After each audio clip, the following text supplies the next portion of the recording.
Part 2, quote, and the Lord spoke to Moses and Aaron, saying, personal quote, separate yourselves from the midst of this congregation, and I will consume them at once.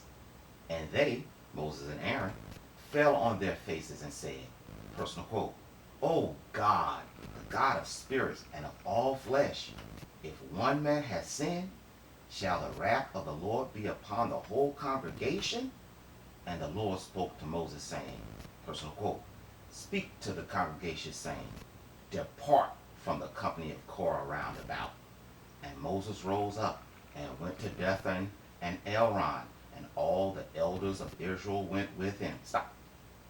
Dathan and Elron, the grandsons of Reuben, was caught up in Korah's unholy alliance at first, and went against Moses. It appears he had special love for these two, and went to warn them first. As you can also see, my God was about to do all of our ancestors, and not just the 251 men with censers. Let's continue, please. Quote, and Moses rose up and went to Dathan and Aaron, and all the elders of Israel went with him. And he spoke to the congregation, saying, separate yourselves from the tents of these stubborn men, and touch nothing that belongs to them, lest ye be consumed with them and all their sin. And they stood aloof from the tents of Korah round about. And Dathan and Elron went forth and stood by the doors of their tents, and their wives, and their children, and their store. And Moses said, hereby shall ye know that the Lord has sent me to perform all these works, that I have not done them of myself.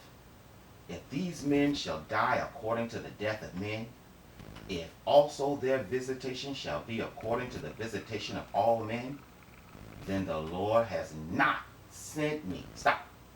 According to the Bible study tools under visitation, quote, in biblical writings, the divine investigation or inspection of men's character and deeds with a view to appropriating to them their due lot, whether of reward or of chastisement, divine dispensation of mercy or of punishment. Example. So Uncle Moses is basically saying, if these men die any type of normal fashion, I'm a fraud. Let's continue, please. Verse 30. Quote, but if the Lord shall show by a wonder, and the earth shall open up her mouth and swallow them up, and their houses, and their tents, and all that belong to them, listen up, listen up, listen up, and they shall go down alive into Hades, then ye shall know that these men have provoked the Lord. Stop. I know. Everybody thinks it's just talking about a sinkhole. But to do so shows that you may not know what a word is worth. You know, words that you can say that'll make you pay. So you know there's words that I cannot say. Words are trouble. Words are subtle. Words of anger. Words of hate. Words over here. Words over there. Words are in the air and words are everywhere. Words of wisdom.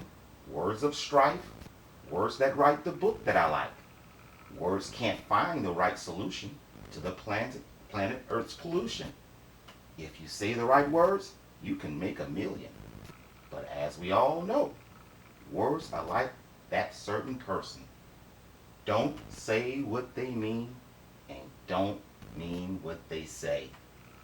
So that is the reason I listen carefully to every word coming out of my God's mouth. In this case, the words wonder and alive.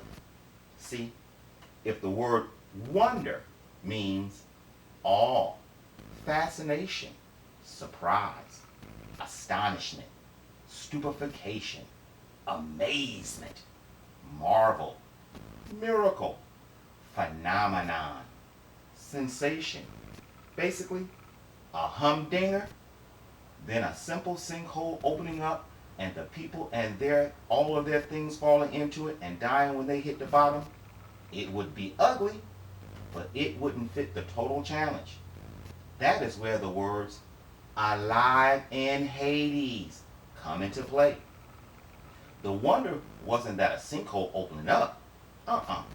The wonder is that they were going to live alive in Hades. Check it out. Let's continue. Verse 31. Quote, and when he ceased speaking all these words, the ground clave asunder beneath them, and the ground opened up and swallowed them up, and their houses, and all the men that were with Korah and their cattle. And they went down, and all that they had, alive into Hades. And the ground covered them, and they perished from the midst of the congregation. Stop. Bingo. I told you. We know they didn't die because it simply says, quote, and they perished from the midst of the congregation. So as you can see, ladies and gentlemen, there are black Hebrew Israelites already living in hell and will be joined by these on top of the earth very, very soon. Hopefully. Question. Are they the genetic material needed to produce giants?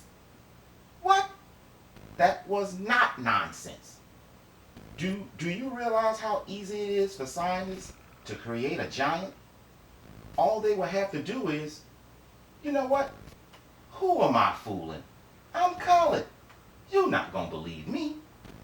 According to science journal Nature, in the April 1997 edition, it states, quote, scientists at Johns Hopkins University in Baltimore revealed that they have discovered a gene in mice which they call growth differential factor 8, in short, GDF8. When mice cells were altered genetically to delete this gene, the creatures that were conceived from this altered egg grew enormous muscle. Personal quote, we disrupted the GDF8 gene targeted in mice.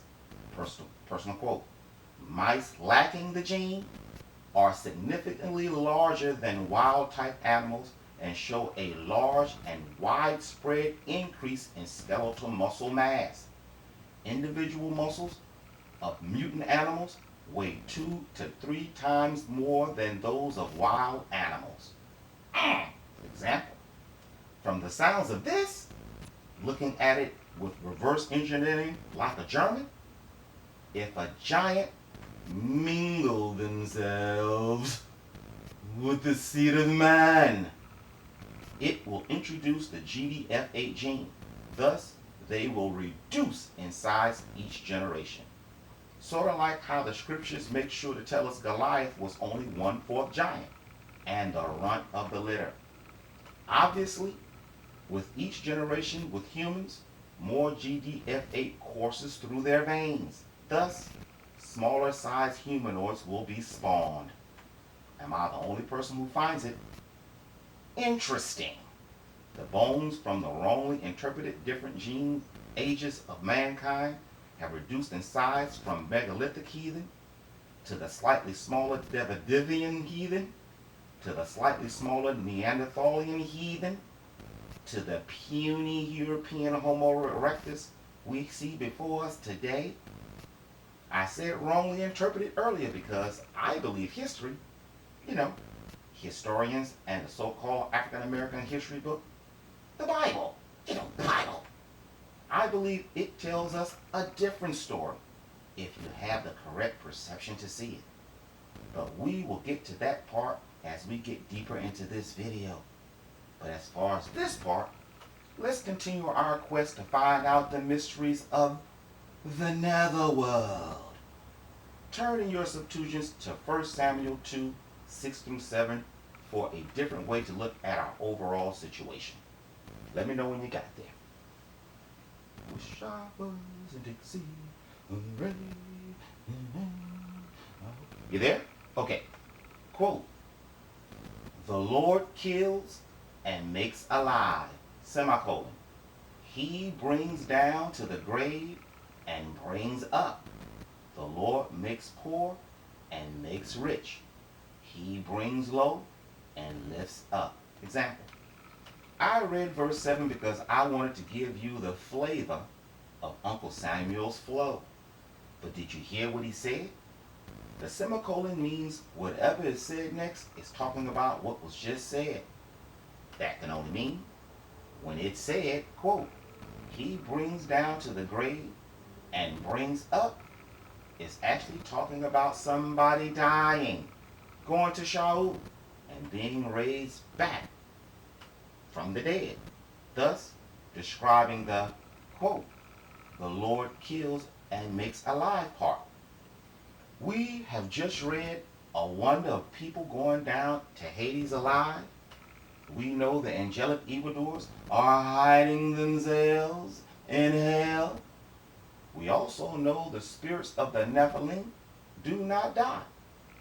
So any thought process in that direction, that's a dead end.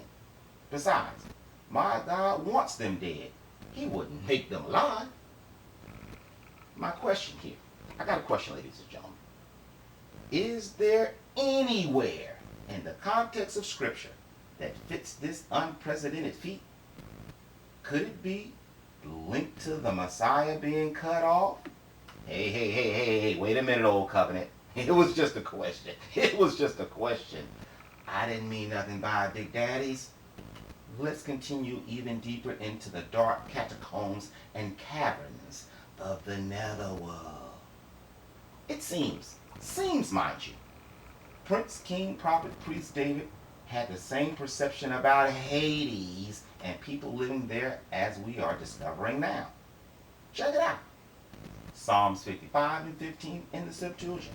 Quote, let death come upon them, and let them go down alive into Hades, for iniquity is in their dwelling in the midst of them. Example. Again, the word alive is what sets the entire context. But if you are still not seeing it, if you still don't see it,